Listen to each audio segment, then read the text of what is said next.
Tesla is losing market share, subprime auto loan asset-backed securities are at risk of failing, and cars are getting older on the road, which isn't a good thing for consumers. In today's video, I'm going to be breaking down 3 of the biggest headlines that we saw this week within the automotive industry. I'm going to be talking about what this means for the car market as a whole, and of course, what this means for you, the average consumer. So let's get started. Electric vehicles are no doubt gaining traction. In fact, according to recent Experian reports, EVs made up 7% of U.S. light vehicle sales in Q1 of this year, which is up 4.6% year over year. And EV registrations increased by 63% year over year, with 250,000 electric vehicles getting registered this past quarter. Between a larger selection of electric vehicles to choose from, EV tax credits, and Tesla price cuts, electric vehicles have absolutely become more attractive and more attainable to the average buyer. But this in turn does mean that Tesla is losing market share. Now, don't get me wrong, Tesla is still leading the pack in the electric vehicle market, but their lead amongst these other automakers is beginning to close. According to the same Experian report, 40% of new U.S. EV registrations were from non-Tesla vehicles, with Chevy, Ford, Volkswagen, Rivian, Mercedes, and BMW being the biggest competitors in the space, while other brands like Tesla, Hyundai, Kia, Audi, Nissan, and Polestar are losing ground. Which truthfully I found to be a bit surprising, because I personally feel as though Kia and Hyundai are producing some of the best looking EVs on the market today, so the fact that they're actually losing ground when it comes to EV market share came as a bit of a surprise. And while Tesla does still make up 60% of all EV registrations, this is down 12% year over year. But the silver lining for Tesla is that though they are losing market share year over year, they are also seeing an increase in registrations overall. In fact, between 2022 and 2023, Tesla saw a 36% increase in registrations here in the United States, which is pretty significant. And I think that this increase in registrations that we're seeing with Tesla specifically could be due to the EV tax credit as well as these Tesla price cuts that we've been seeing throughout 2023. Most electric vehicle automakers are seeing an increase in registrations year over year, and this is in large part due to the fact that EVs have a larger selection, they're getting cheaper, there's incentives. There is a wide variety of different reasons as to why people are finally pulling the trigger on these EVs. And so in order to look at the success of the EV market, you can't really look at registrations on a per brand basis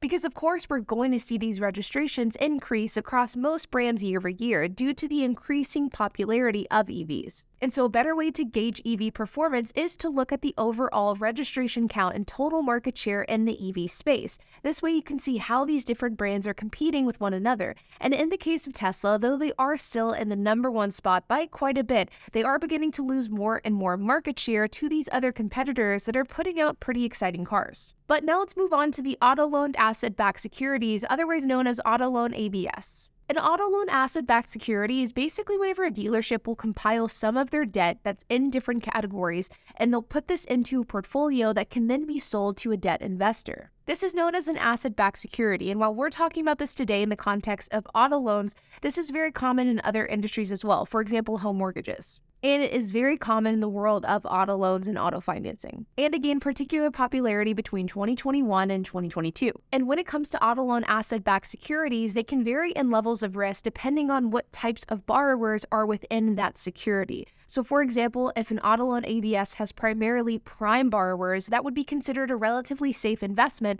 because prime borrowers are the safest types of borrowers, but they are also less profitable compared to more risky borrowers. On the flip side, a subprime auto loan asset-backed security is considered much more risky because subprime borrowers are just riskier borrowers. But as a result of this risk, they can also have a lot more profit as well. So it's definitely a risk-reward scenario, and this definitely needs to be taken into account whenever we talk about auto loan ABSs. According to Deutsche Bank, 2 subprime auto loaned asset-backed securities issued by American Car Center and U.S. auto sales are heading downward and are at risk of heading into a potential default. These would be the first auto-loaned asset-backed securities to default in recent years, and this could in turn spook banks and investors even further after they've already been spooked following the bank failures we saw back in March. Now, in both of these cases, with American Auto Center and U.S. Auto Sales, both of these companies have since closed down and filed for bankruptcy. So these subprime auto loan asset-backed securities didn't come from healthy companies and healthy organizations. These companies were already probably struggling.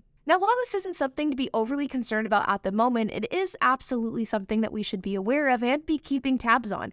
Because if a number of auto loaned asset backed securities end up failing, this could end up sending a ripple down effect through the entire automotive industry. Because if these securities fail, banks will be more hesitant on investing in these types of securities, and it will put dealerships in quite a bind. And while an auto loan asset-backed security failure could potentially have a positive impact on car prices as a whole, it is simply too early to tell, and anything that we could guess could happen would be purely speculation. But I expect that we will end up getting some more information about this in the next couple of weeks, at which point I'll probably make an update video. And of course, last but not least, cars are getting older, and this is something that covered a number of headlines this week. The average age of a car here in the United States is officially 12 and a half years old, which is an all-time high. And truthfully, it's quite a bit higher than I would have expected. And this is the largest year-over-year growth that we've seen in the average age of cars on the road since 2008 and 2009, which I find particularly interesting given the fact that that's when we were in the Great Recession. Now, this shift that we're seeing with the age of cars on the road is without a doubt due to a few different factors. Number one, cars are just too expensive. People don't want to buy them, so they're holding on to theirs much longer. People are worried about the economic climate, so they don't want to take on more debt,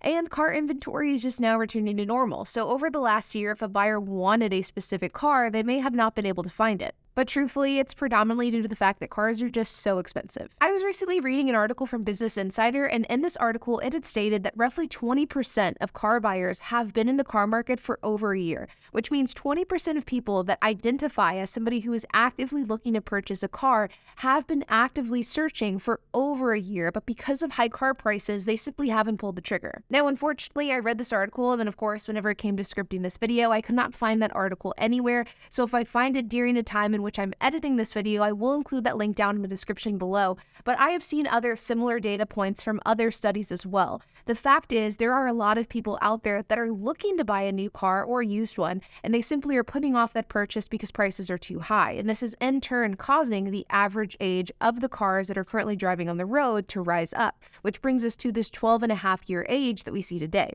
But this does create a bit of an issue because for the car market to return to normal, we do need to see inventory levels also stabilize as well. And this not only has to do with new car production, but it also has to do with used cars as well. People need to trade in their used cars and upgrade to other vehicles in order to keep the supply flowing through the automotive market. And if this doesn't happen, then it creates this sort of bottlenecking issue. And I expect that this is at least part of the reason as to why we haven't seen car prices fall as much as we maybe were hoping that they would. I feel like the car market is in a bit of an awkward spot right now, and I was recently talking to somebody about this in the context of the housing market. Right now, inventory is continuing to return to normal, but prices haven't fallen, and it's ultimately because consumers and dealerships are playing this game of chicken. Who's going to fall first? Are consumers going to cave and buy the car regardless of the high price first, or is the dealership going to cave first and give the buyer a discount or lower prices? And as of right now, we're seeing a little bit of both. We are seeing consumers buying cars at inflated prices, we're seeing dealerships lower prices, but neither one is happening enough to really make any major changes within the market as a whole. And I know I've said it before on my channel many times, but I do believe that there will need to be some sort of external factor that will have to play a role here in order to see car prices really fall. It's going to force dealerships' hands, they're going to have to lower prices, and at that point, we'll really begin to see a shift. But until that happens, I think that this game of chicken will probably continue, at least for a short while. But in the meantime, cars are getting older, and I expect that until car prices fall, they will continue to get older, which overall isn't a great thing. But like always, you guys, I hope that you enjoyed this video. If you have any questions, comments, if you have anything to add, I would love to hear it. So make sure to leave a comment down below. And while you guys are at it, make sure to hit the like button, hit the subscribe button, and hit the notification bell. And I will see you guys in the next video.